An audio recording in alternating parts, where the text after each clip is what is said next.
कुरिन्थियों के नाम पौलुस प्रेरित की पहली पत्री, पहला अध्याय।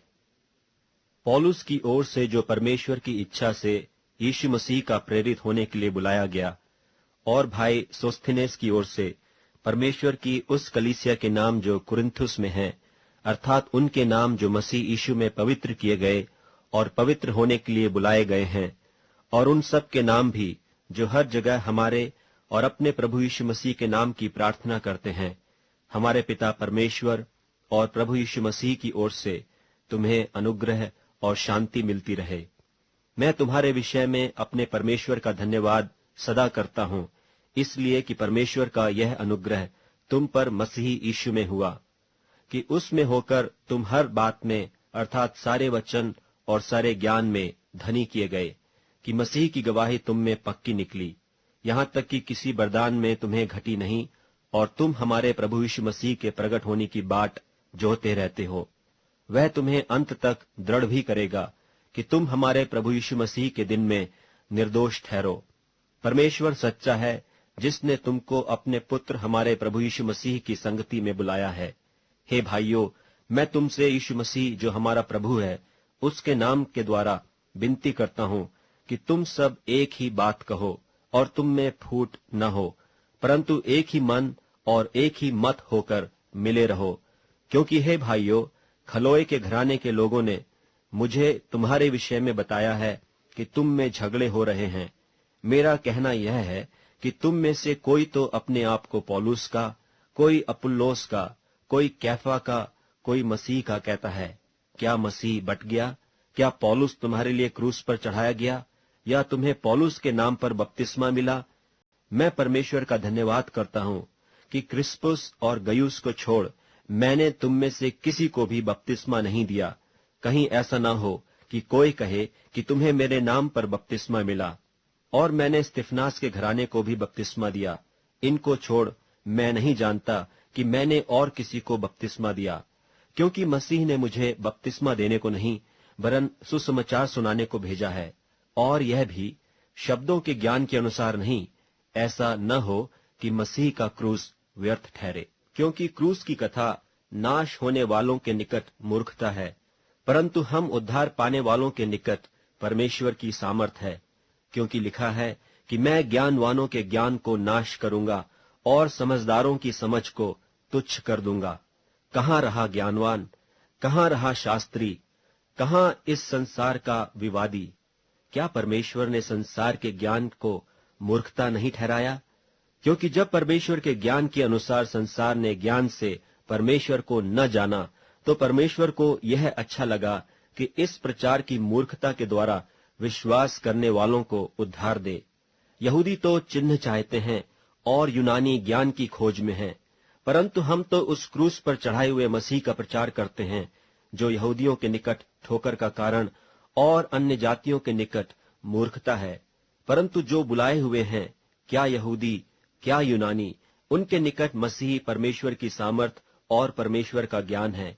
क्योंकि परमेश्वर की मूर्खता मनुष्यों के ज्ञान से ज्ञानवान है, और परमेश्वर की निर्बलता मनुष्यों के बल से बहुत बलवान है।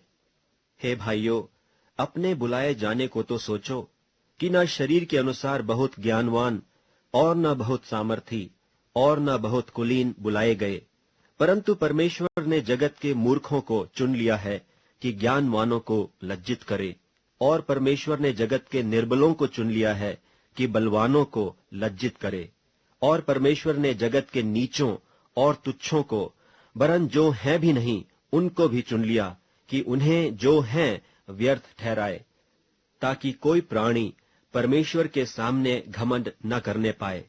परंतु उसी की ओर से तुम मसीह यीशु में हो, जो परमेश्वर की ओर से हमारे लिए ज्ञान ठहरा, अर्थात धर्म और पवित्रता और छुटकारा, ताकि जैसा लिखा है वैसा ही हो कि जो घमंड करे वह प्रभु में घमंड करे। कुरिन्थियों के नाम पौलुस प्रेरित की पहली पत्री, दूसरा अध्याय। और हे भाइयों, जब मैं परमेश्वर का भेद सुनाता हुआ तुम्हारे पास आया, तो वचन या ज्ञान की उत्तमता के साथ नहीं आया, क्योंकि मैंने यह ठान लिया था कि तुम्हारे बीच यीशु मसीह, वरन क्रूस पर चढ़ाए हुए मसीह को छोड़ और किसी बात को न जानूं, और मैं निर्बलता और भय के साथ और बहुत थरथराता हुआ तुम्हारे साथ रहा, और मेरे वचन और मेरे प्रचार में ज्ञान की लुभाने वाली बातें नहीं, परंतु आत्मा और सामर्थ का प्रमाण था, इसलिए कि तुम्हारा विश्वास मनुष्यों के ज्ञान पर नहीं, परंतु परमेश्वर की सामर्थ पर निर्भर हो। फिर भी सिद्ध लोगों में हम ज्ञान सुनाते हैं, परंतु इस संसार का और इस संसार के नाश होने वाले हाकिमों का ज्ञान नहीं, परंतु हम परमेश्वर का वह गुप्त ज्ञान भेद की रीति पर बताते हैं, जिसे परमेश्वर ने सनातन से हमारी महिमा के लिए ठहराया, जिससे इस संसार के हाकिमों में से किसी ने नहीं जाना, क्योंकि यदि जानते तो तेजोमय प्रभु को क्रूस पर न चढ़ाते। परंतु जैसा लिखा है कि जो आंख ने नहीं देखी और कान ने नहीं सुना और जो बातें मनुष्य के चित्त में नहीं चढ़ी, वे ही हैं जो परमेश्वर ने अपने प्रेम रखने वालों के लिए तैयार की हैं। परंतु परमेश्वर ने उनको अपने आत्मा के द्वारा हम पर प्रकट किया, क्योंकि आत्मा सब बातें वरन परमेश्वर की गूढ़ बातें भी जांचता है। मनुष्यों में से कौन किसी मनुष्य की बातें जानता है? केवल मनुष्य की आत्मा जो उसमें है। वैसी ही परमेश्वर की बातें भी कोई नहीं जानता, केवल परमेश्वर का आत्मा। परंतु हमने संसार की आत्मा नहीं, परंतु वह आत्मा पाया है जो परमेश्वर की ओर से है, कि हम उन बातों को जाने जो परमेश्वर ने हमें दी हैं, जिनको हम मनुष्यों के ज्ञान की सिखाई हुई बातों में नहीं, परंतु आत्मा की सिखाई हुई बातों में आत्मिक बातें आत्मिक बातों से मिला मिलाकर सुनाते हैं। परंतु शारीरिक मनुष्य परमेश्वर की आत्मा की बातें ग्रहण नहीं करता, क्योंकि वे उसकी दृष्टि में मूर्खता की बातें हैं, और न वह उन्हें जान सकता है, क्योंकि उनकी जांच आत्मिक रीति से होती है। आत्मिक जन सब कुछ जांचता है, परंतु वह आप किसी से जांचा नहीं जाता, क्योंकि प्रभु का मन किसने जाना है कि उसे सिखलाए? परंतु हम में मसीह का मन है। कुरिन्थियों के नाम पौलुस प्रेरित की पहली पत्री, 3 अध्याय। हे भाइयों, मैं तुमसे इस रीति से बातें न कर सका जैसे आत्मिक लोगों से, परंतु जैसे शारीरिक लोगों से और उनसे जो मसीह में बालक हैं। मैंने तुम्हें दूध पिलाया, अन्न न खिलाया, क्योंकि तुम उसको न खा सकते थे, वरन अब तक भी नहीं खा सकते हो, क्योंकि अब तक शारीरिक हो, इसलिए कि जब तुम में डाह और झगड़ा है तो क्या तुम शारीरिक नहीं और मनुष्य की रीति पर नहीं चलते? इसलिए कि जब एक कहता है मैं पौलुस का हूं और दूसरा कि मैं अपुल्लोस का हूं, तो क्या तुम मनुष्य नहीं? अपुल्लोस क्या है और पौलुस क्या? केवल सेवक, जिनके द्वारा तुमने विश्वास किया, जैसा हर एक को प्रभु ने दिया। मैंने लगाया, अपुल्लोस ने सींचा, परंतु परमेश्वर ने बढ़ाया। इसलिए न तो लगाने वाला कुछ है और न सींचने वाला, परंतु परमेश्वर जो बढ़ाने वाला है। लगाने वाला और सींचने वाला दोनों एक हैं, परंतु हर एक व्यक्ति अपने ही परिश्रम के अनुसार अपनी ही मजदूरी पाएगा, क्योंकि हम परमेश्वर के सहकर्मी हैं। तुम परमेश्वर की खेती और परमेश्वर की रचना हो। परमेश्वर के उस अनुग्रह के अनुसार जो मुझे दिया गया, मैंने बुद्धिमान राजमिस्त्री की नाई नेव डाली और दूसरा उस पर रद्दा रखता है। परंतु हर एक मनुष्य चौकस रहे कि वह उस पर कैसा रद्दा रखता है, क्योंकि उस नेव को छोड़ जो पड़ी है और वह यीशु मसीह है, कोई दूसरी नेव नहीं डाल सकता। और यदि कोई इस नेव पर सोना या चांदी या बहुमोल पत्थर या काठ या घास या फूस का रद्दा रखे, तो हर एक का काम प्रकट हो जाएगा, क्योंकि वह दिन उसे बताएगा, इसलिए कि आग के साथ प्रकट होगा, और वह आग हर एक का काम परखेगी कि कैसा है। जिसका काम उस पर बना हुआ स्थिर रहेगा, वह मजदूरी पाएगा, और यदि किसी का काम जल जाएगा तो वह हानि उठाएगा, पर वह आप बच जाएगा, परंतु जलते जलते। क्या तुम नहीं जानते कि तुम परमेश्वर का मंदिर हो और परमेश्वर का आत्मा तुम में वास करता है? यदि कोई परमेश्वर के मंदिर को नाश करेगा तो परमेश्वर उसे नाश करेगा, क्योंकि परमेश्वर का मंदिर पवित्र है और वह तुम हो। कोई अपने आप को धोखा न दे। यदि तुम में से कोई इस संसार में अपने आप को ज्ञानी समझे तो मूर्ख बने कि ज्ञानी हो जाए, क्योंकि इस संसार का ज्ञान परमेश्वर के निकट मूर्खता है। जैसा लिखा है कि वह ज्ञानियों को उनकी चतुराई में फंसा देता है, और फिर प्रभु ज्ञानियों की चिंताओं को जानता है कि व्यर्थ हैं। इसलिए मनुष्यों पर कोई घमंड न करे, क्योंकि सब कुछ तुम्हारा है। क्या पौलुस, क्या अपुल्लोस, क्या कैफा, क्या जगत, क्या जीवन, क्या मरण, क्या वर्तमान, क्या भविष्य, सब कुछ तुम्हारा है, और तुम मसीह के हो, और मसीह परमेश्वर का है। कुरिन्थियों के नाम पौलुस प्रेरित की पहली पत्री, 4 अध्याय। मनुष्य हमें मसीह के सेवक और परमेश्वर के भेदों के भंडारी समझे। फिर यहाँ भंडारी में यह बात देखी जाती है कि विश्वास योग्य निकले, परंतु मेरी दृष्टि में यह बहुत छोटी बात है कि तुम या मनुष्यों का कोई न्यायी मुझे परखे। वरन मैं आप ही अपने आप को नहीं परखता, क्योंकि मेरा मन मुझे किसी बात में दोषी नहीं ठहराता, परंतु इससे मैं निर्दोष नहीं ठहरता, क्योंकि मेरा परखने वाला प्रभु है। सो जब तक प्रभु न आए, समय से पहले किसी बात का न्याय न करो। वही तो अंधकार की छिपी बातें ज्योति में दिखाएगा और मनों की मतियों को प्रकट करेगा। तब परमेश्वर की ओर से हर एक की प्रशंसा होगी। हे भाइयों, मैंने इन बातों में तुम्हारे लिए अपनी और अपुल्लोस की चर्चा दृष्टांत की रीति पर की है, इसलिए कि तुम हमारे द्वारा यह सीखो कि लिखे हुए से आगे न बढ़ना, और एक के पक्ष में और दूसरे के विरोध में गर्व न करना, क्योंकि तुझ में और दूसरे में कौन भेद करता है? और तेरे पास क्या है जो तूने दूसरे से नहीं पाया? और जबकि तूने दूसरे से पाया है, तो ऐसा घमंड क्यों करता है कि मानो नहीं पाया? तुम तो तृप्त हो चुके, तुम धनी हो चुके, तुमने हमारे बिना राज्य किया।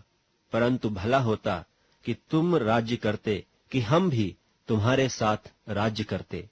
मेरी समझ में परमेश्वर ने हम प्रेरितों को सबके बाद उन लोगों की नाई ठहराया है जिनकी मृत्यु की आज्ञा हो चुकी हो, क्योंकि हम जगत और स्वर्गदूतों और मनुष्यों के लिए एक तमाशा ठहरे हैं। हम मसीह के लिए मूर्ख हैं, परंतु तुम मसीह में बुद्धिमान हो। हम निर्बल हैं, परंतु तुम बलवान हो। तुम आदर पाते हो, परंतु हम निरादर होते हैं। हम इस घड़ी तक भूखे, प्यासे और नंगे हैं, और घूसे खाते हैं, और मारे मारे फिरते हैं, और अपने ही हाथों के काम करके परिश्रम करते हैं। लोग बुरा कहते हैं, हम आशीष देते हैं। वे सताते हैं, हम सहते हैं। वे बदनाम करते हैं, हम विनती करते हैं। हम आज तक जगत के कूड़े और सब वस्तुओं की खुरचन की नाई ठहरे हैं। मैं तुम्हें लज्जित करने के लिए ये बातें नहीं लिखता, परंतु अपने प्रिय बालक जानकर उन्हें चिताता हूँ, क्योंकि यदि मसीह में तुम्हारे सिखाने वाले 10,000 भी होते, तो भी तुम्हारे पिता बहुत से नहीं, इसलिए कि मसीह यीशु में सुसमाचार के द्वारा मैं तुम्हारा पिता हुआ। सो मैं तुमसे विनती करता हूँ कि मेरी सी चाल चलो। इसलिए मैंने तीमुथियुस को, जो प्रभु में मेरा प्रिय और विश्वास योग्य पुत्र है, तुम्हारे पास भेजा है, और वह तुम्हें मसीह में मेरा चरित्र स्मरण कराएगा, जैसे कि मैं हर जगह हर एक कलीसिया में उपदेश करता हूँ। कितने तो ऐसे फूल गए हैं, मानो मैं तुम्हारे पास आने ही का नहीं, परंतु प्रभु चाहे तो मैं तुम्हारे पास शीघ्र ही आऊंगा, और उन फूले हुओं की बातों को नहीं, परंतु उनकी सामर्थ को जान लूंगा, क्योंकि परमेश्वर का राज्य बातों में नहीं, परंतु सामर्थ में है। तुम क्या चाहते हो? क्या मैं छड़ी लेकर तुम्हारे पास आऊं, या प्रेम और नम्रता की आत्मा के साथ? कुरिन्थियों के नाम पौलुस प्रेरित की पहली पत्री, 5वां अध्याय। यहाँ तक सुनने में आता है कि तुम में व्यभिचार होता है, वरन ऐसा व्यभिचार जो अन्य जातियों में भी नहीं होता, कि एक मनुष्य अपने पिता की पत्नी को रखता है। और तुम शोक तो नहीं करते, जिससे ऐसा काम करने वाला तुम्हारे बीच में से निकाला जाता, परंतु घमंड करते हो। मैं तो शरीर के भाव से दूर था, परंतु आत्मा के भाव से तुम्हारे साथ होकर मानो उपस्थिति की दशा में ऐसे काम करने वाले के विषय में यह आज्ञा दे चुका हूँ कि जब तुम और मेरी आत्मा हमारे प्रभु यीशु की सामर्थ के साथ इकट्ठे हो, तो ऐसा मनुष्य हमारे प्रभु यीशु के नाम से शरीर के विनाश के लिए शैतान को सौंपा जाए, ताकि उसकी आत्मा प्रभु यीशु के दिन में उद्धार पाए। तुम्हारा घमंड करना अच्छा नहीं। क्या तुम नहीं जानते कि थोड़ा सा खमीर पूरे गूंधे हुए आटे को खमीर कर देता है? पुराना खमीर निकालकर अपने आप को शुद्ध करो कि नया गूंधा हुआ आटा बन जाओ, ताकि तुम अखमीरी हो। क्योंकि हमारा भी फसह जो मसीह है बलिदान हुआ है।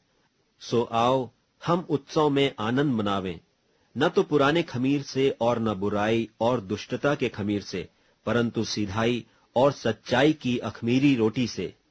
मैंने अपनी पत्री में तुम्हें लिखा है कि व्यभिचारियों की संगति न करना। यह नहीं कि तुम बिल्कुल इस जगत के व्यभिचारियों या लोभियों या अंधेर करने वालों या मूर्ति पूजकों की संगति न करो, क्योंकि इस दशा में तो तुम्हें जगत में से निकल जाना ही पड़ता। मेरा कहना यह है कि यदि कोई भाई कहलाकर व्यभिचारी या लोभी या मूर्ति पूजक या गाली देने वाला या पियक्कड़ या अंधेर करने वाला हो, तो उसकी संगति मत करना, वरन ऐसे मनुष्य के साथ खाना भी न खाना। क्योंकि मुझे बाहर वालों का न्याय करने से क्या काम? क्या तुम भीतर वालों का न्याय नहीं करते? परंतु बाहर वालों का न्याय परमेश्वर करता है। इसलिए उस कुकर्मी को अपने बीच में से निकाल दो। कुरिन्थियों के नाम पौलुस प्रेरित की पहली पत्री 6वां अध्याय। क्या तुम में से किसी को यह हियाव है कि जब दूसरे के साथ झगड़ा हो तो फैसले के लिए अधर्मियों के पास जाए और पवित्र लोगों के पास न जाए? क्या तुम नहीं जानते कि पवित्र लोग जगत का न्याय करेंगे? तो जब तुम्हें जगत का न्याय करना है, तो क्या तुम छोटे से छोटे झगड़ों का भी निर्णय करने के योग्य नहीं? क्या तुम नहीं जानते कि हम स्वर्गदूतों का न्याय करेंगे? तो क्या सांसारिक बातों का निर्णय न करें? सो यदि तुम्हें सांसारिक बातों का निर्णय करना हो, तो क्या उन्हीं को बैठाओगे जो कलीसिया में कुछ नहीं समझे जाते हैं?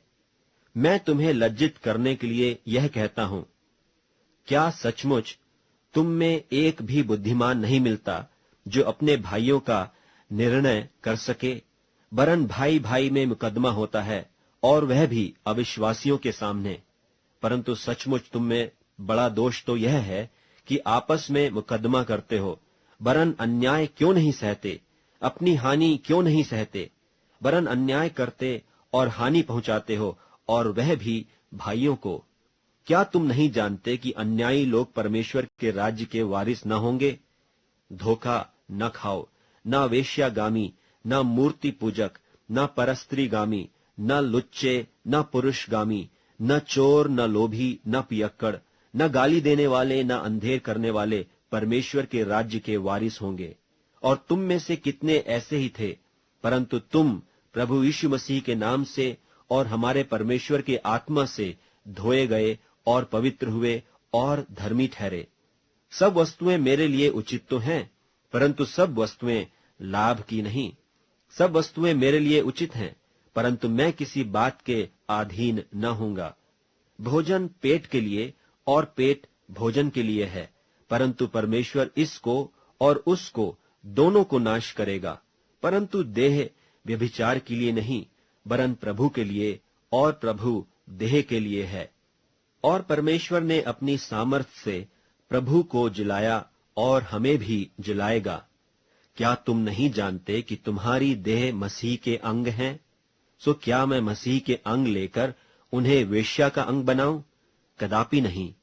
क्या तुम नहीं जानते कि जो कोई वेश्या से संगति करता है वह उसके साथ एक तन हो जाता है, क्योंकि वह कहता है कि वे दोनों एक तन होंगे। और जो प्रभु की संगति में रहता है वह उसके साथ एक आत्मा हो जाता है। व्यभिचार से बचे रहो।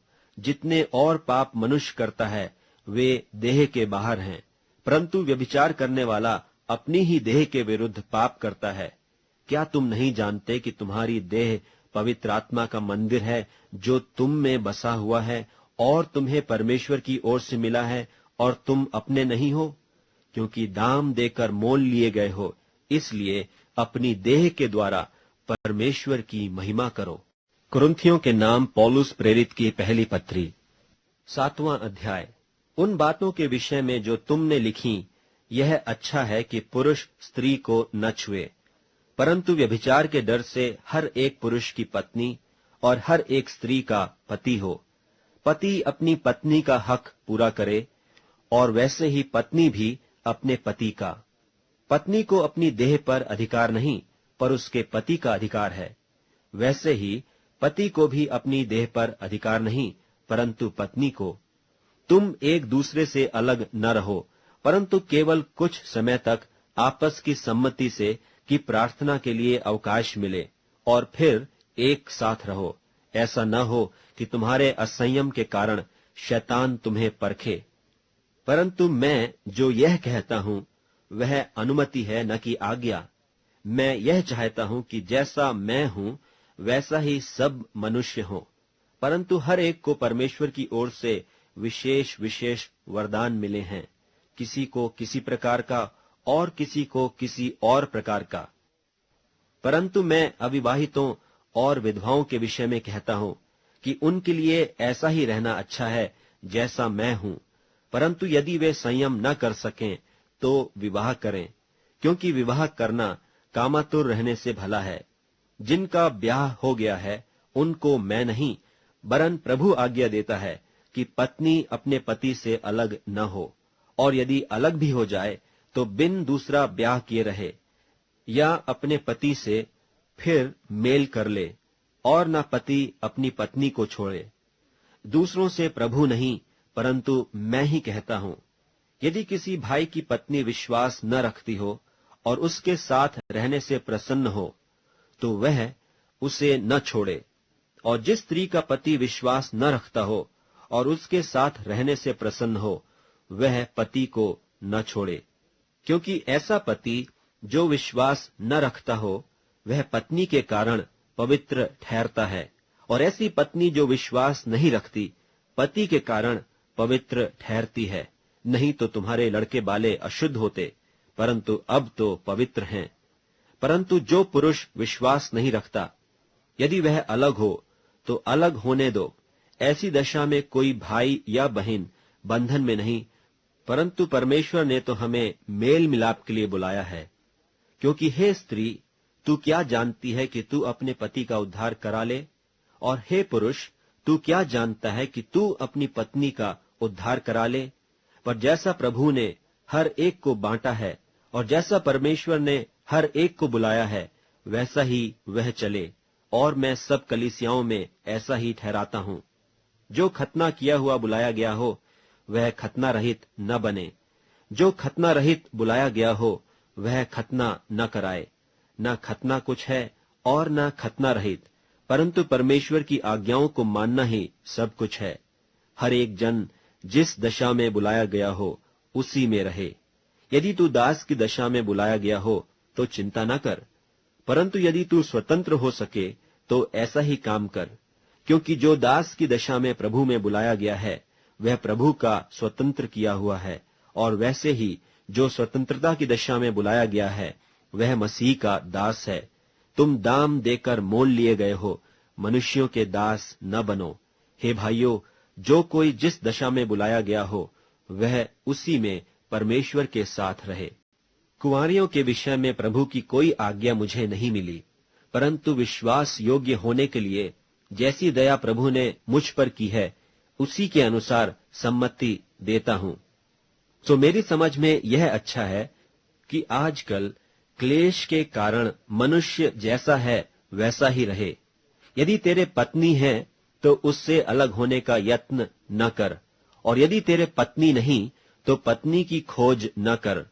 परंतु यदि तू ब्याह भी करे तो पाप नहीं, और यदि कुंवारी ब्याही जाए तो कोई पाप नहीं, परंतु ऐसों को शारीरिक दुख होगा, और मैं बचाना चाहता हूं।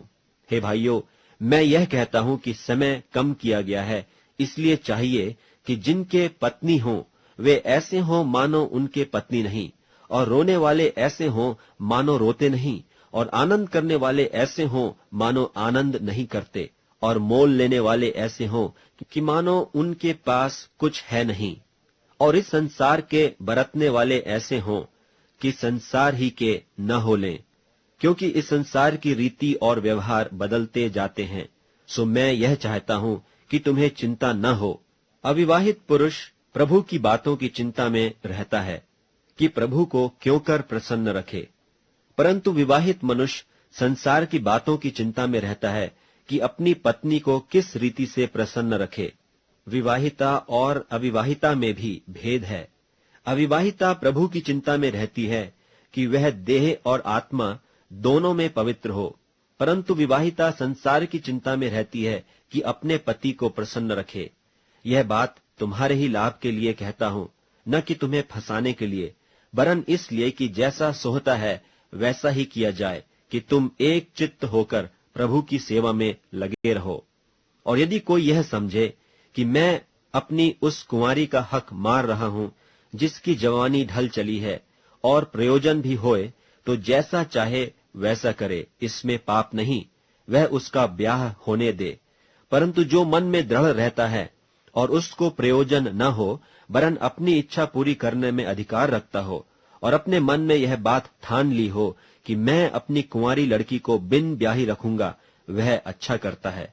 सो जो अपनी कुंवारी का ब्याह कर देता है वह अच्छा करता है, और जो ब्याह नहीं कर देता वह और भी अच्छा करता है। जब तक किसी स्त्री का पति जीवित रहता है तब तक वह उससे बंधी हुई है, परंतु जब उसका पति मर जाए तो जिससे चाहे विवाह कर सकती है, परंतु केवल प्रभु में। परंतु जैसी है यदि वैसी ही रहे तो मेरे विचार में और भी धन्य है। और मैं समझता हूं कि परमेश्वर का आत्मा मुझ में भी है। कुरिन्थियों के नाम पौलुस प्रेरित की पहली पत्री, 8वां अध्याय। अब मूर्तों के सामने बलि की हुई वस्तुओं के विषय में हम जानते हैं कि हम सबको ज्ञान है। ज्ञान घमंड उत्पन्न करता है, परंतु प्रेम से उन्नति होती है। यदि कोई समझे कि मैं कुछ जानता हूं, तो जैसा जानना चाहिए वैसा अब तक नहीं जानता। परंतु यदि कोई परमेश्वर से प्रेम रखता है तो उससे परमेश्वर पहचानता है। सो मूर्तों के सामने बलि की हुई वस्तुओं के खाने के विषय में हम जानते हैं कि मूरत जगत में कोई वस्तु नहीं, और एक को छोड़ और कोई परमेश्वर नहीं। यद्यपि आकाश में और पृथ्वी पर बहुत से ईश्वर कहलाते हैं, जैसा कि बहुत से ईश्वर और बहुत से प्रभु हैं, तो भी हमारे निकट तो एक ही परमेश्वर है, अर्थात पिता, जिसकी ओर से सब वस्तुएं हैं, और हम उसी के लिए हैं। और एक ही प्रभु है, अर्थात यीशु मसीह, जिसके द्वारा सब वस्तुएं हुई, और हम भी उसी के द्वारा हैं। परंतु सबको यह ज्ञान नहीं, परंतु कितने तो अब तक मूरत को कुछ समझने के कारण मूर्तों के सामने बलि की हुई को कुछ वस्तु समझकर खाते हैं, और उनका विवेक निर्बल होकर अशुद्ध होता है। भोजन हमें परमेश्वर के निकट नहीं पहुंचाता। यदि हम न खाएं तो हमारी कुछ हानि नहीं, और यदि खाएं तो कुछ लाभ नहीं। परंतु चौकस रहो, ऐसा न हो कि तुम्हारी यह स्वतंत्रता कहीं निर्बलों के लिए ठोकर का कारण हो जाए। क्योंकि यदि कोई तुच्छ ज्ञानी को मूरत के मंदिर में भोजन करते देखे और वह निर्बल जन हो, तो क्या उसके विवेक में मूरत के सामने बलि की हुई वस्तु के खाने का हियाव न हो जाएगा?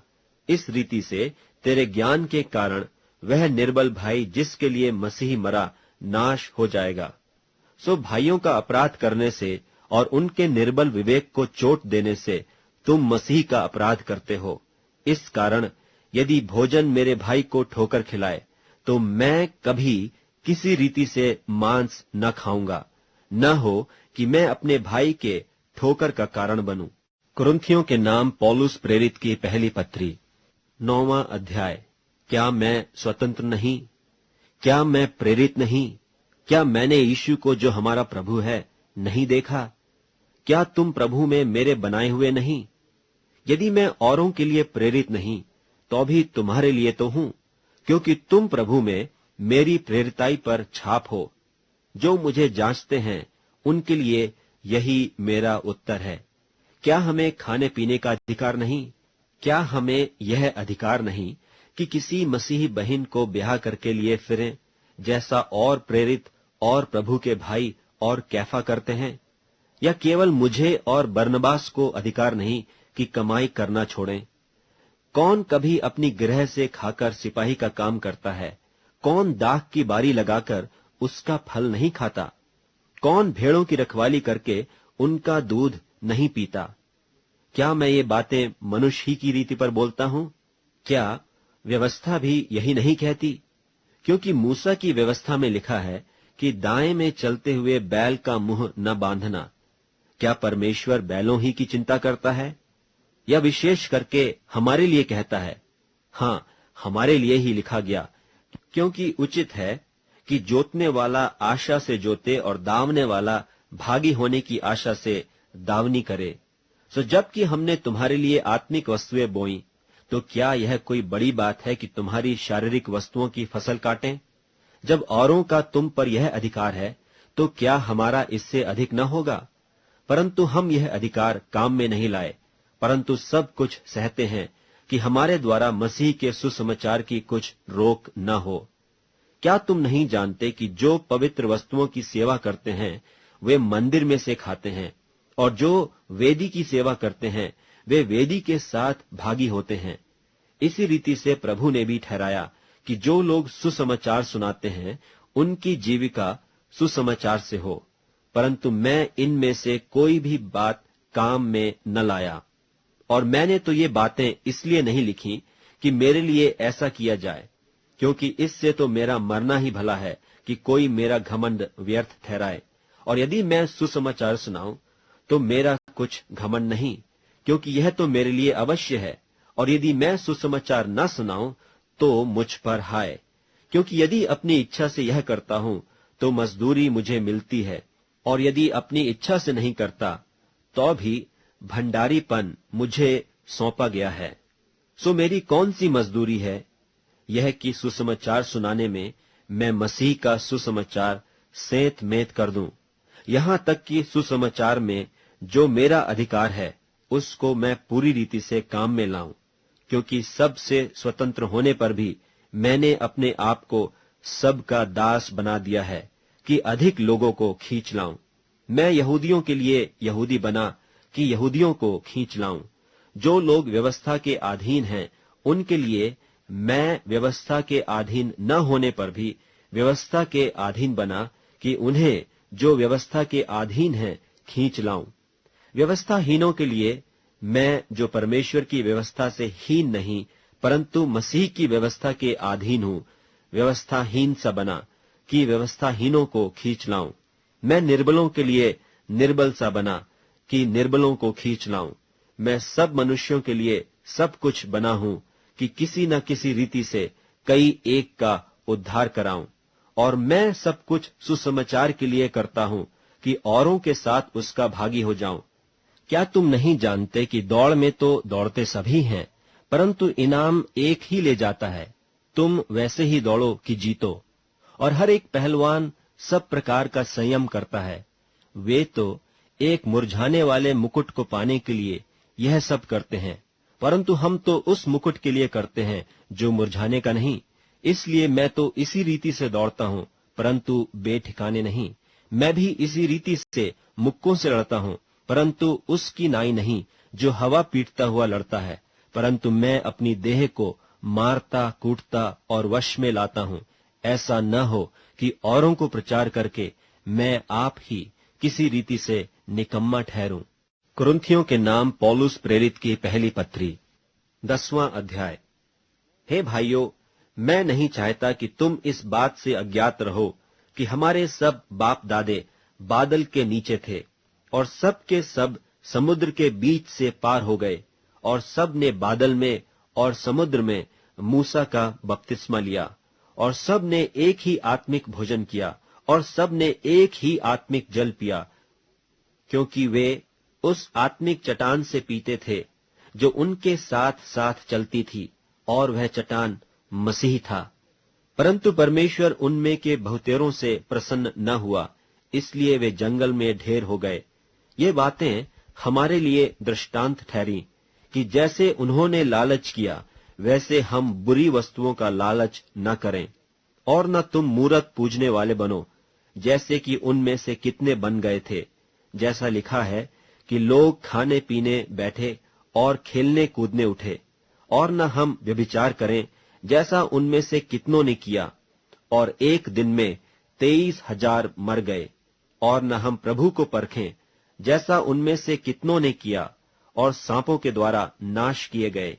और न तुम कुड़कुड़ाओ, जिस रीति से उनमें से कितने कुड़कुड़ाए और नाश करने वाले के द्वारा नाश किए गए। परंतु ये सब बातें जो उन पर पड़ी दृष्टांत की रीति पर थीं, और वे हमारी चेतावनी के लिए जो जगत के अंतिम समय में रहते हैं लिखी गई हैं। इसलिए जो समझता है कि मैं स्थिर हूं, वह चौकस रहे कि कहीं गिर न पड़े। तुम किसी ऐसी परीक्षा में नहीं पड़े जो मनुष्य के सहने से बाहर है, और परमेश्वर सच्चा है, वह तुम्हें सामर्थ्य से बाहर परीक्षा में न पड़ने देगा, वरन परीक्षा के साथ निकास भी करेगा कि तुम सह सको। इस कारण हे मेरे प्यारो, मूर्ति पूजा से बचे रहो। मैं बुद्धिमान जानकर तुमसे कहता हूं, जो मैं कहता हूं उसे तुम परखो। वह धन्यवाद का कटोरा जिस पर हम धन्यवाद करते हैं, क्या मसीह के लोहू की सहभागिता नहीं? वह रोटी जिसे हम तोड़ते हैं, क्या वह मसीह की देह की सहभागिता नहीं? इसलिए कि एक ही रोटी है, सो हम भी जो बहुत हैं एक देह हैं, क्योंकि हम सब उसी एक रोटी में भागी होते हैं। जो शरीर के भाव से इस्राएली हैं, उनको देखो, क्या बलिदानों के खाने वाले वेदी के सहभागी नहीं? फिर मैं क्या कहता हूं? क्या यह कि मूरत का बलिदान कुछ है या मूरत कुछ है? नहीं, वरन यह है कि अन्य जाति जो बलिदान करते हैं, वे परमेश्वर के लिए नहीं, परंतु दुष्ट आत्माओं के लिए बलिदान करते हैं। और मैं नहीं चाहता कि तुम दुष्ट आत्माओं के सहभागी हो। तुम प्रभु के कटोरे और दुष्ट आत्माओं के कटोरे दोनों में से नहीं पी सकते। तुम प्रभु की मेज और दुष्ट आत्माओं की मेज दोनों के साझी नहीं हो सकते। क्या हम प्रभु को रिश्त दिलाते हैं? क्या हम उससे शक्तिमान हैं? सब वस्तुएं मेरे लिए उचित तो हैं, परंतु सब लाभ की नहीं। सब वस्तुएं मेरे लिए उचित तो हैं, परंतु सब वस्तुओं से उन्नति नहीं। कोई अपनी ही भलाई को न ढूंढे, वरन औरों की। जो कुछ कसाईयों के यहाँ बिकता है, वह खाओ, और विवेक के कारण कुछ न पूछो, क्योंकि पृथ्वी और उसकी भरपूरी प्रभु की है। और यदि अविश्वासियों में से कोई तुम्हें नेवता दे और तुम जाना चाहो, तो जो कुछ तुम्हारे सामने रखा जाए वही खाओ, और विवेक के कारण कुछ न पूछो। परंतु यदि कोई तुमसे कहे, यह तो मूरत को बलि की हुई वस्तु है, तो उसी बताने वाले के कारण और विवेक के कारण न खाओ। मेरा मतलब तेरा विवेक नहीं, परंतु उस दूसरे का। भला मेरी स्वतंत्रता दूसरे के विचार से क्यों परखी जाए? यदि मैं धन्यवाद करके साझी होता हूं, तो जिस पर मैं धन्यवाद करता हूं उसके कारण मेरी बदनामी क्यों होती है? सो तुम चाहे खाओ, चाहे पियो, चाहे जो कुछ करो, सब कुछ परमेश्वर की महिमा के लिए करो। तुम न यहूदियों, न यूनानियों और न परमेश्वर की कलीसिया के लिए ठोकर के कारण बनो, जैसा मैं भी सब बातों में सबको प्रसन्न रखता हूं, और अपना नहीं, परंतु बहुतों का लाभ ढूंढता हूं कि वे उद्धार पाएं। कुरिन्थियों के नाम पौलुस प्रेरित की पहली पत्री, 11वां अध्याय। तुम मेरी सी चाल चलो, जैसा मैं मसीह की सी चाल चलता हूं।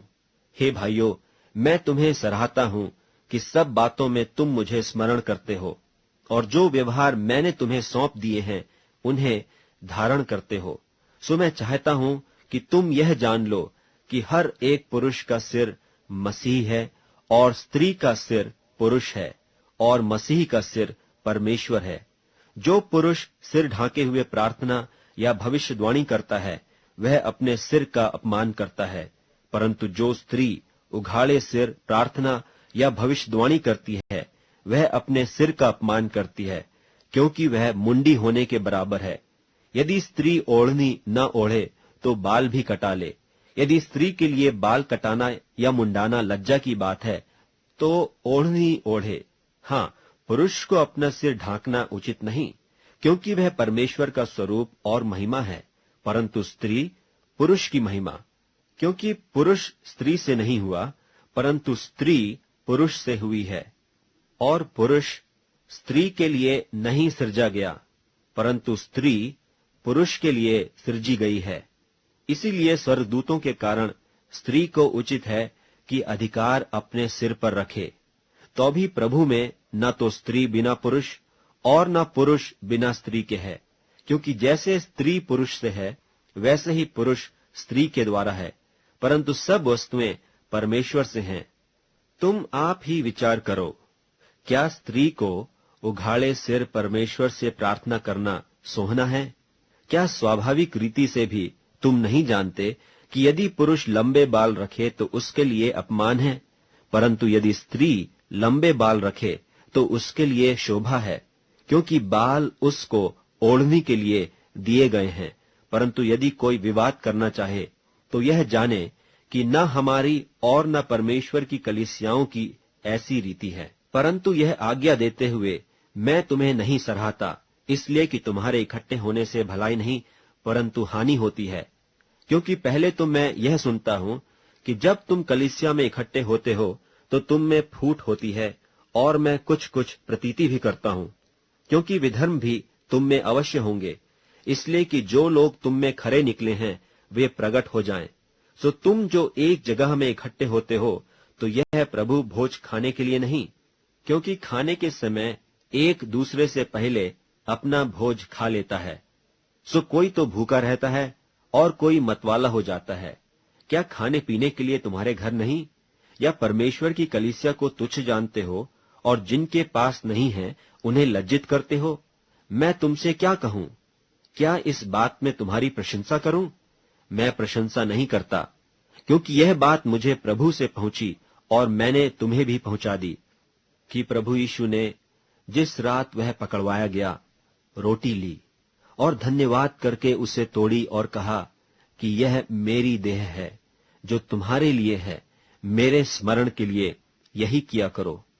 इसी रीति से उसने बियारी के पीछे कटोरा भी लिया और कहा, यह कटोरा मेरी लोहू में नई वाचा है, जब कभी पियो तो मेरे स्मरण के लिए यही किया करो। क्योंकि जब कभी तुम यह रोटी खाते और इस कटोरे में से पीते हो तो प्रभु की मृत्यु को जब तक वह न आए प्रचार करते हो।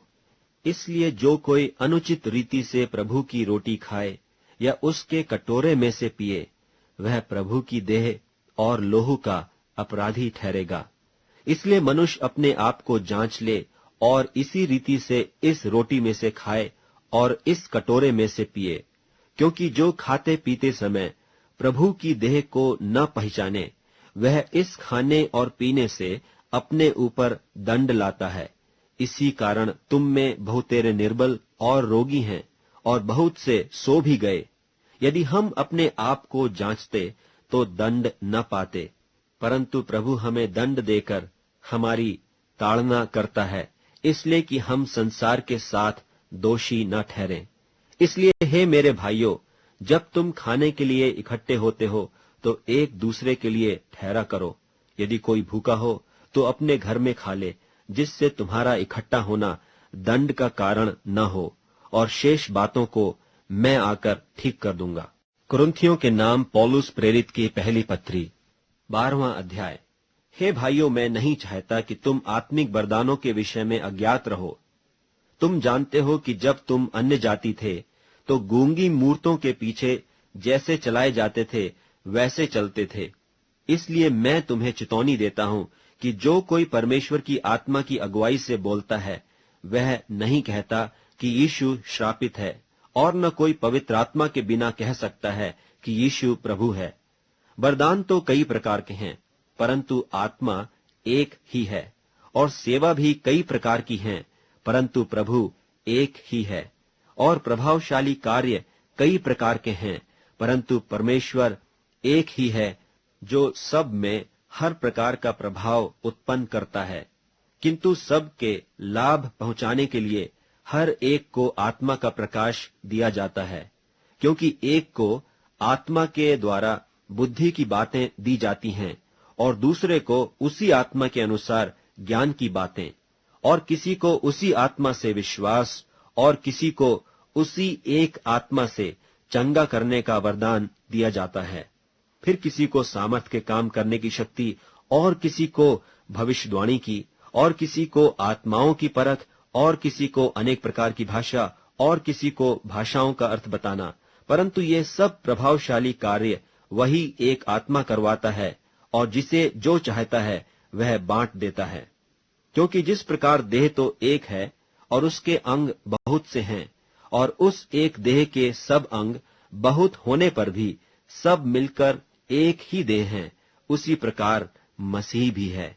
क्योंकि हम सब ने, क्या यहूदी हो क्या यूनानी, क्या दास क्या स्वतंत्र, एक ही आत्मा के द्वारा एक देह होने के लिए बपतिस्मा लिया, और हम सबको एक ही आत्मा पिलाया गया।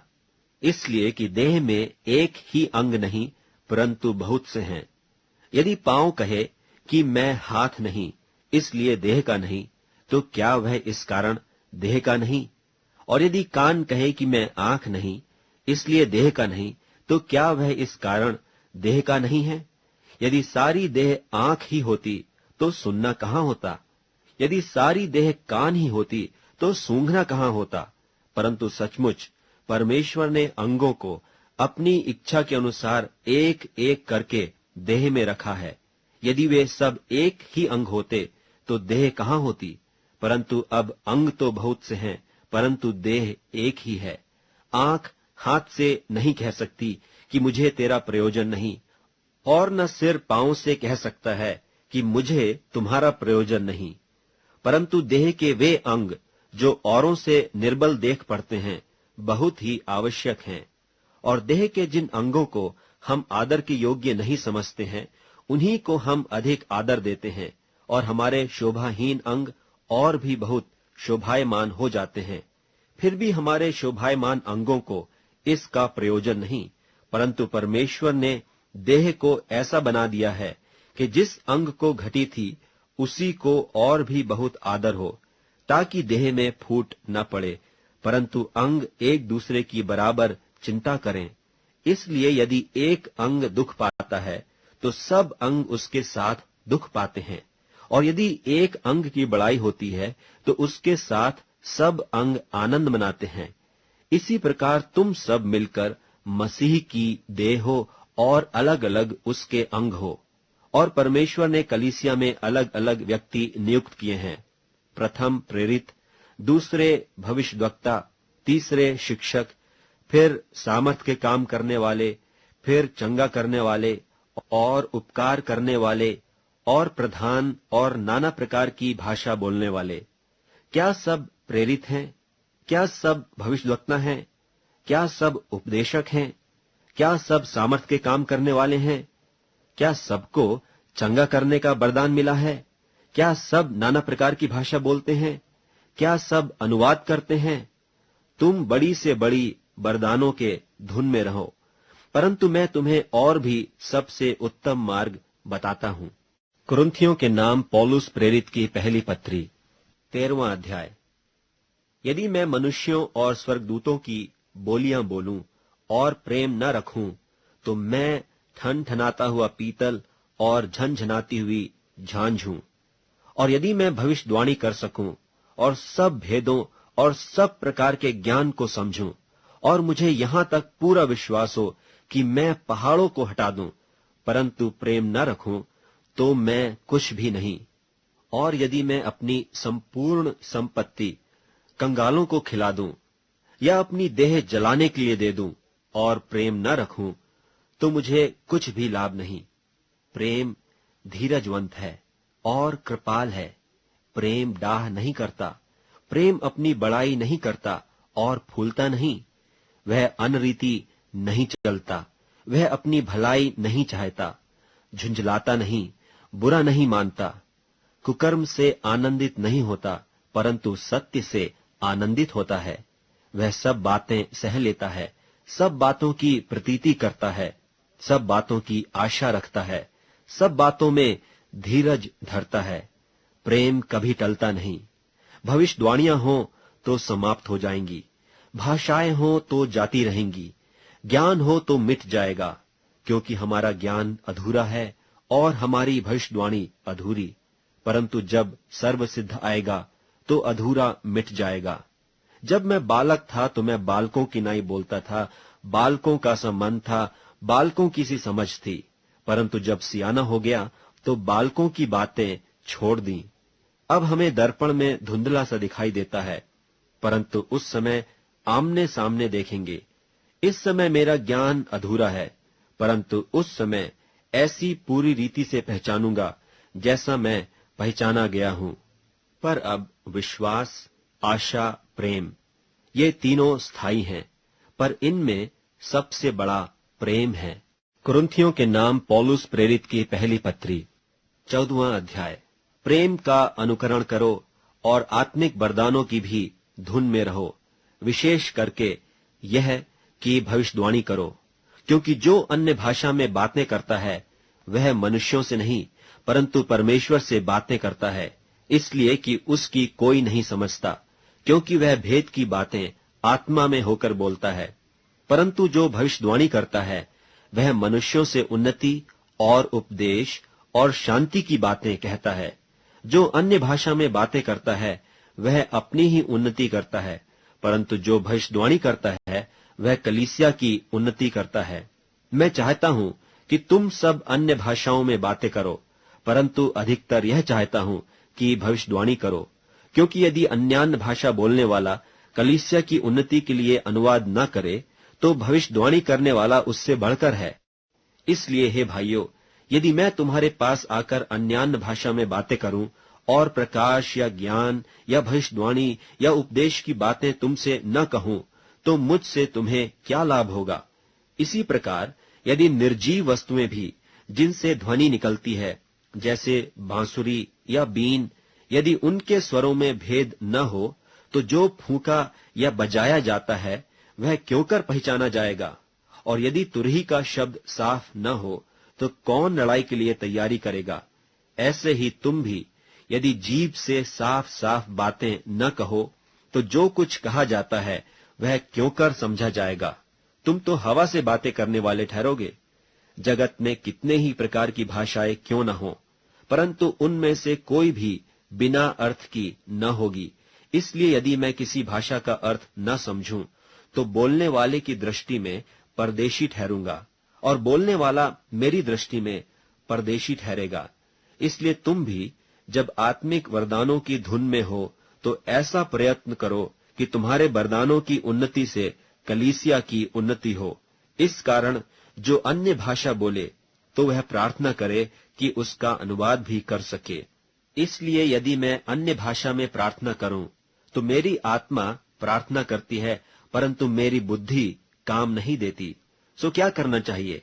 मैं आत्मा से भी प्रार्थना करूंगा और बुद्धि से भी प्रार्थना करूंगा। मैं आत्मा से गाऊंगा और बुद्धि से भी गाऊंगा। नहीं तो यदि तू आत्मा ही से धन्यवाद करेगा तो फिर अज्ञानी तेरे धन्यवाद पर आमीन क्यों कर कहेगा, इसलिए कि वह तो नहीं जानता कि तू क्या कहता है।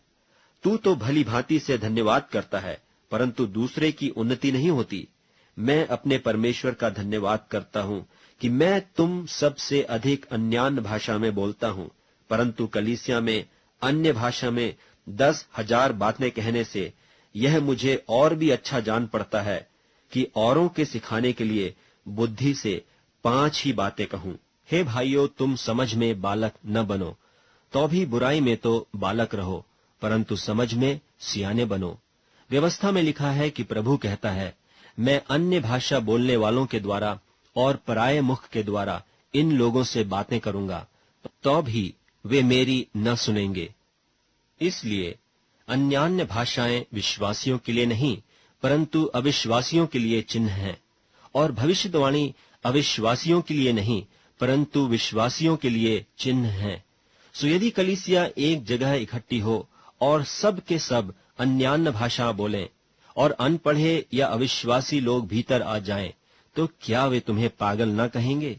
परंतु यदि सब भविष्यवाणी करने लगें और कोई अविश्वासी या अनपढ़ा मनुष्य भीतर आ जाए तो सब उसे दोषी ठहरा देंगे और परख लेंगे, और उसके मन के भेद प्रकट हो जाएंगे, और तब वह मुंह के बल गिरकर परमेश्वर को दंडवत करेगा और मान लेगा कि सचमुच परमेश्वर तुम्हारे बीच में है। इसलिए हे भाइयों, क्या करना चाहिए? जब तुम इकट्ठे होते हो तो हर एक के हृदय में भजन या उपदेश या अन्य भाषा या प्रकाश या अन्य भाषा का अर्थ बताना रहता है। सब कुछ आत्मिक उन्नति के लिए होना चाहिए। यदि अन्य भाषा में बातें करनी हो तो 2-2 या बहुत हो तो 3-3 जन बारी बारी बोलें और एक व्यक्ति अनुवाद करे। परंतु यदि अनुवाद करने वाला न हो तो अन्य भाषा बोलने वाला कलीसिया में शांत रहे और अपने मन से और परमेश्वर से बातें करे। भविष्यद्वक्ताओं में से 2 या 3 बोलें और शेष लोग उनके वचन को परखें। परंतु यदि दूसरे पर जो बैठा है कुछ ईश्वरीय प्रकाश हो तो पहला चुप हो जाए, क्योंकि तुम सब एक एक करके भविष्यवाणी कर सकते हो, ताकि सब सीखें और सब शांति पाएं। और भविष्यद्वक्ताओं की आत्मा भविष्यद्वक्ताओं के वश में है, क्योंकि परमेश्वर गड़बड़ी का नहीं परंतु शांति का करता है, जैसा पवित्र लोगों की सब कलीसियाओं में है। स्त्रियां कलीसिया की सभा में चुप रहें, क्योंकि उन्हें बातें करने की आज्ञा नहीं परंतु अधीन रहने की आज्ञा है, जैसा व्यवस्था में लिखा भी है। और यदि वे कुछ सीखना चाहें तो घर में अपने अपने पति से पूछें, क्योंकि स्त्री का कलीसिया में बातें करना लज्जा की बात है। क्या परमेश्वर का वचन तुम में से निकला या केवल तुम ही तक पहुंचा है? यदि कोई मनुष्य अपने आप को भविष्यद्वक्ता या आत्मिक जन समझे तो यह जान ले कि जो बातें मैं तुम्हें लिखता हूं वे प्रभु की आज्ञाएं हैं। परंतु यदि कोई न जाने तो न जाने। सो हे भाइयों, भविष्यवाणी करने की धुन में रहो और अन्य भाषा बोलने से मना न करो, पर सारी बातें सभ्यता और क्रमानुसार की जाएं। कुरिन्थियों के नाम पौलुस प्रेरित की पहली पत्री 15वां अध्याय। हे भाइयों, मैं तुम्हें वही सुसमाचार बताता हूं जो पहले सुना चुका हूं, जिसे तुमने अंगीकार भी किया था और जिसमें तुम स्थिर भी हो। उसी के द्वारा तुम्हारा उद्धार भी होता है, यदि उस सुसमाचार को जो मैंने तुम्हें सुनाया था स्मरण रखते हो। नहीं तो तुम्हारा विश्वास करना व्यर्थ हुआ। इसी कारण मैंने सबसे पहले तुम्हें वही बात पहुंचा दी जो मुझे पहुंची थी, कि पवित्र शास्त्र के वचन के अनुसार यीशु मसीह हमारे पापों के लिए मर गया और गाड़ा गया, और पवित्र शास्त्र के अनुसार तीसरे दिन जी भी उठा, और कैफा को तब 12 को दिखाई दिया, फिर 500 से अधिक भाइयों को एक साथ दिखाई दिया, जिनमें से बहुतेरे अब तक वर्तमान हैं, पर कितने सो गए। फिर याकूब को दिखाई दिया, तब सब प्रेरितों को दिखाई दिया, और सबके बाद मुझको भी दिखाई दिया, जो मानो अधूरे दिनों का जन्मा हूं, क्योंकि मैं प्रेरितों में सबसे छोटा हूं, वरन प्रेरित कहलाने के योग्य भी नहीं, क्योंकि मैंने परमेश्वर की कलीसिया को सताया था। परंतु मैं जो कुछ भी हूं परमेश्वर के अनुग्रह से हूं, और उसका अनुग्रह जो मुझ पर हुआ वह व्यर्थ नहीं हुआ। परंतु मैंने उन सब से बढ़कर परिश्रम भी किया, तो भी यह मेरी ओर से नहीं हुआ, परंतु परमेश्वर के अनुग्रह से जो मुझ पर था। सो चाहे मैं हूं चाहे वे हों, हम यही प्रचार करते हैं, और इसी पर तुमने विश्वास भी किया। सो जबकि मसीह का यह प्रचार किया जाता है कि वह मरे हुओं में से जी उठा, तो तुम में से कितने क्यों कर कहते हैं कि मरे हुओं का पुनरुत्थान है ही नहीं? यदि मरे हुओं का पुनरुत्थान ही नहीं तो मसीह भी नहीं जी उठा, और यदि मसीह नहीं जी उठा तो हमारा प्रचार करना भी व्यर्थ है और तुम्हारा विश्वास भी व्यर्थ है। वरन हम परमेश्वर के झूठे गवाह ठहरे, क्योंकि हमने परमेश्वर के विषय में यह गवाही दी कि उसने मसीह को जिला दिया, यद्यपि नहीं जिलाया यदि मरे हुए नहीं जी उठते। और यदि मुर्दे नहीं जी उठते तो मसीह भी नहीं जी उठा, और यदि मसीह नहीं जी उठा तो तुम्हारा विश्वास व्यर्थ है और तुम अब तक अपने पापों में फंसे हो। वरन जो मसीह में सो गए हैं वे भी नाश हुए। यदि हम केवल इसी जीवन में मसीह से आशा रखते हैं तो हम सब मनुष्यों से अधिक अभागे हैं। परंतु सचमुच मसीह मुर्दों में से जी उठा है, और जो सो गए हैं उनमें पहला फल हुआ। क्योंकि जब मनुष्य के द्वारा मृत्यु आई तो मनुष्य ही के द्वारा मरे हुओं का पुनरुत्थान भी आया। और जैसे आदम में सब मरते हैं वैसा ही मसीह में सब जिलाए जाएंगे, परंतु हर एक अपनी अपनी बारी से, पहला फल मसीह, फिर मसीह के आने पर उसके लोग। इसके बाद अंत होगा, उस समय वह सारी प्रधानता और सारा अधिकार और सामर्थ का अंत करके राज्य को परमेश्वर पिता के हाथ में सौंप देगा, क्योंकि जब तक कि वह अपने बैरियों को अपने पांवों तले न ले आए, तब तक उसका राज्य करना अवश्य है। सबसे अंतिम बैरी जो नाश किया जाएगा वह मृत्यु है, क्योंकि परमेश्वर ने सब कुछ उसके पांवों तले कर दिया है। परंतु जब वह कहता है कि सब कुछ उसके अधीन कर दिया गया है, तो प्रत्यक्ष है कि जिसने सब कुछ उसके अधीन कर दिया वह आप अलग रहा, और जब सब कुछ उसके अधीन हो जाएगा तो पुत्र आप भी उसके अधीन हो जाएगा, जिसने सब कुछ उसके अधीन कर दिया, ताकि सब में परमेश्वर ही सब कुछ हो। नहीं तो जो लोग मरे हुओं के लिए बपतिस्मा लेते हैं वे क्या करेंगे? यदि मुर्दे जी उठते ही नहीं तो फिर क्यों उनके लिए बपतिस्मा लेते हैं? और हम भी क्यों हर घड़ी जोखिम में पड़े रहते हैं? हे भाइयों, मुझे उस घमंड की सोह जो हमारे मसीह यीशु में मैं तुम्हारे विषय में करता हूं कि मैं प्रतिदिन मरता हूं। यदि मैं मनुष्य की रीति पर इफिसुस में वन पशुओं से लड़ा तो मुझे क्या लाभ हुआ? यदि मुर्दे जिलाए नहीं जाएंगे तो आओ खाए पिएं, क्योंकि कल तो मर ही जाएंगे। धोखा न खाना। बुरी संगति अच्छे चरित्र को बिगाड़ देती है।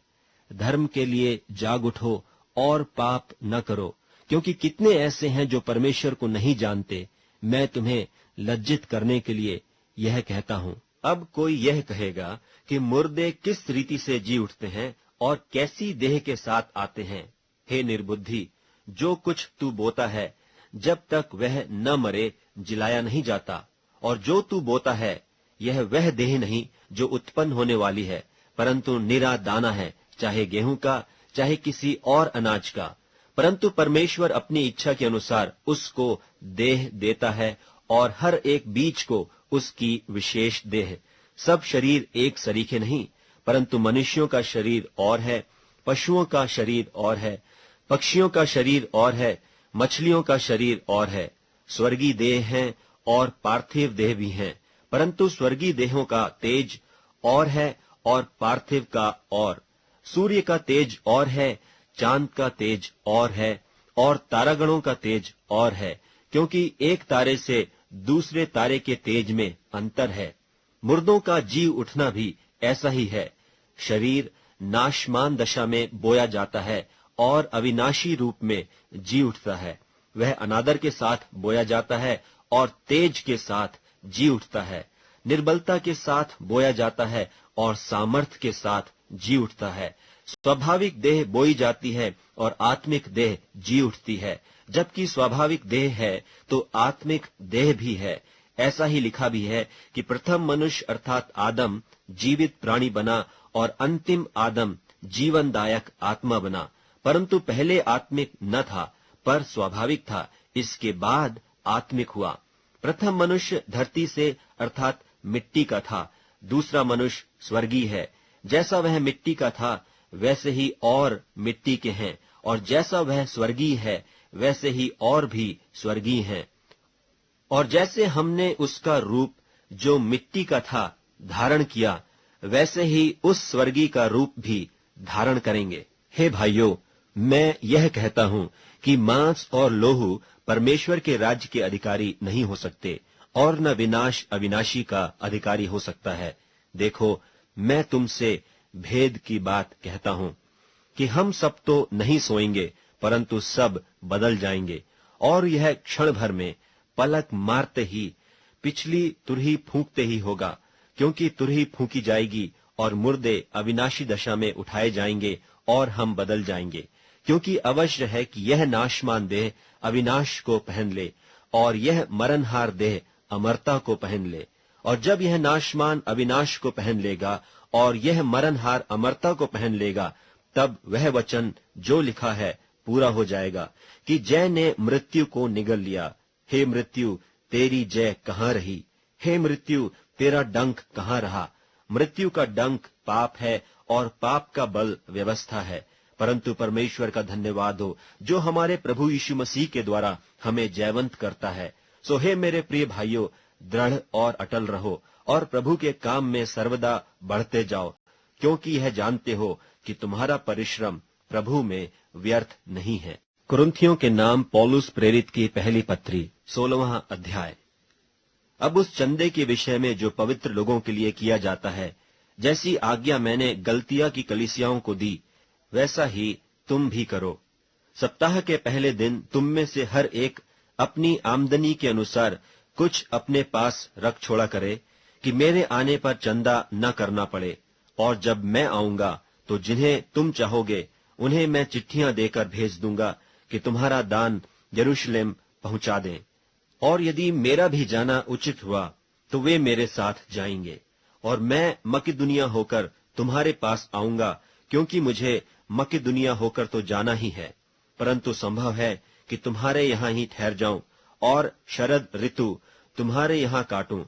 तब जिस ओर मेरा जाना हो उस ओर तुम मुझे पहुंचा दो, क्योंकि मैं अब मार्ग में तुमसे भेंट करना नहीं चाहता, परंतु मुझे आशा है कि यदि प्रभु चाहे तो कुछ समय तक तुम्हारे साथ रहूंगा।